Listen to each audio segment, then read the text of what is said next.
Guys এইখানে এই পশুটার ভয়ে হাঁস পুকুরের ভিতরে ডুব দেয়।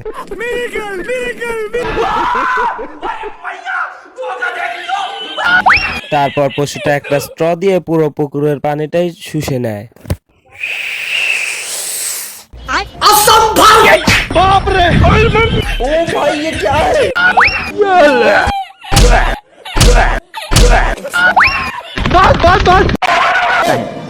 তারপর খবরে বলা হয় সেই পশুটাকে ধরতে পারলে 50 কোটি টাকা পুরস্কার আছে।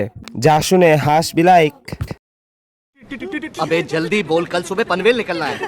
তারপর হাঁসটা জঙ্গলে একটা স্পিকার নিয়ে গিয়ে পশুটাকে ডাকতে থাকে।